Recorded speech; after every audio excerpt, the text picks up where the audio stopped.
सुप्रभात बच्चों। आज हम अपनी संस्कृत पाठ्य पुस्तिका का चतुर्थ पाठ पढ़ेंगे, जिसका नाम है ईश्वरः यत् करोति शोभनं करोति।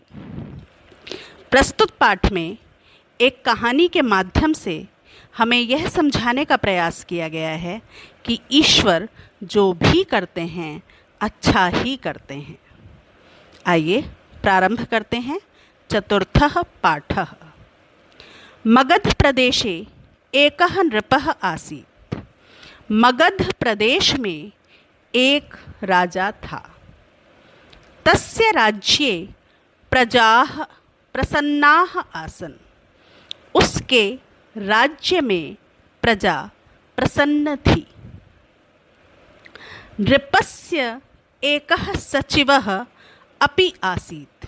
राजा का एक सचिव अर्थात मंत्री भी था। तस्य हृदये ईश्वरं प्रति दृढ़ आस्था आसीत्। उसके हृदय में ईश्वर के प्रति दृढ़ आस्था थी, अर्थात पक्का विश्वास था। ईश्वर के प्रति पक्का विश्वास था। सः प्रतिदिनं कथयति स्म, ईश्वरः यत् करोति शोभनं करोति। वह प्रतिदिन कहता था, ईश्वर जो करता है अच्छा करता है। एकदा दुर्भाग्येन सचिवस्य पुत्रस्य मृत्युः अभवत्। एक दिन दुर्भाग्य से सचिव के पुत्र की मृत्यु हो गई। तथापि सः अवदत्, तब भी वह बोला, ईश्वरः यत् करोति शोभनं करोति। ईश्वर जो करता है अच्छा ही करता है। एतत् श्रुत्वा सर्वे जनाः आश्चर्यचकिताः अभवन्। ऐसा सुनकर सभी लोग आश्चर्यचकित हो गए। एकदा एकेन वृश्चनेन नृपस्य अंगुलिः छिन्ना अभवत्। एक बार एक चाकू से राजा की उंगली छिन्न हो गई, अर्थात कट गई। सचिवः तदानीं तथैव अकथयत्, येन नृपः सचिवाय भृशम् अक्रुध्यत्। सचिव ने तब भी उसी प्रकार कहा, येन नृपः, जिसके कारण राजा सचिव पर अत्यंत क्रोधित हुआ। कालांतरम नृपः सचिवाय अपृच्छत्, भो सचिव, तव पुत्रः मृतः, मम अंगुलिः च छिन्ना अभवत्, अत्रैश्वरः किं शोभनम् अकरोत्। कुछ समय पश्चात राजा ने सचिव से पूछा, भो सचिव, हे मंत्री, तुम्हारा पुत्र मरा, मेरी उंगली कटी और मेरी उंगली कटी, अत्रैश्वरः किं शोभनम् अकरोत्। यहाँ ईश्वर ने क्या अच्छा किया। सचिवः प्रत्यवदत्, सचिव ने उत्तर दिया, अधुना अहं किमपि कथयितुं समर्थः नास्मि, तथापि कालांतरे आवाम् अवगमिष्यावः। सचिव ने उत्तर दिया, अधुना अहं किमपि कथयितुं समर्थः न अस्मि। अभी मैं कुछ भी कहने में समर्थ नहीं हूँ, तब भी समय के साथ हमें पता चल जाएगा। एकदा तौ आखेटाय वनं गच्छताम्।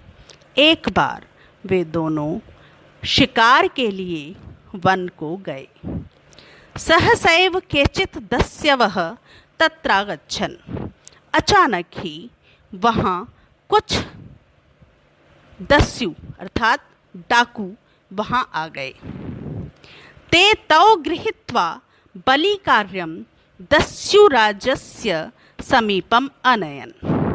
वे उन दोनों को लेकर बलि कार्य के लिए, बलि देने के लिए दस्यु राजस्य समीपम, दस्युओं के राजा के पास लेकर गए।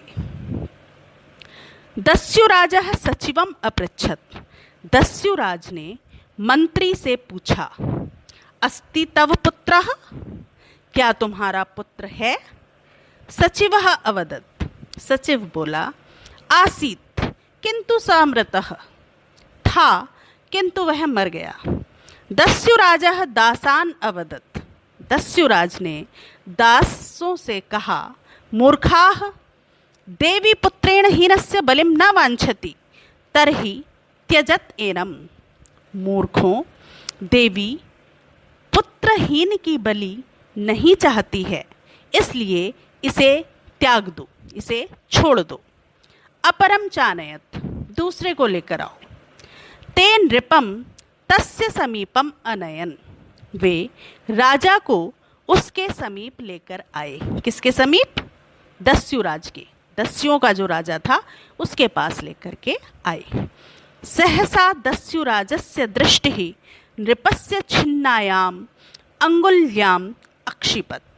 अचानक दस्युराज की दृष्टि राजा की कटी हुई उंगली पर पड़ी।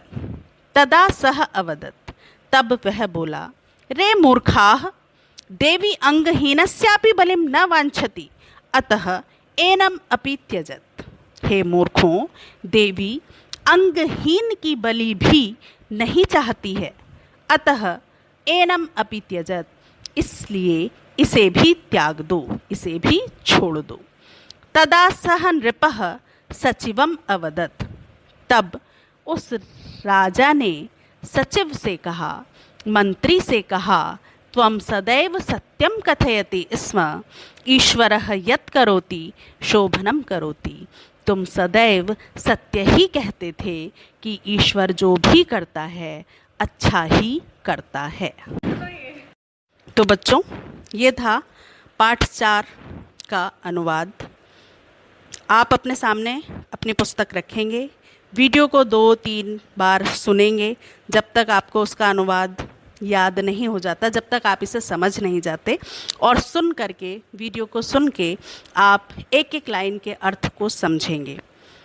नेक्स्ट क्लास जब भी होगी हम इस पाठ के प्रश्नोत्तर करेंगे।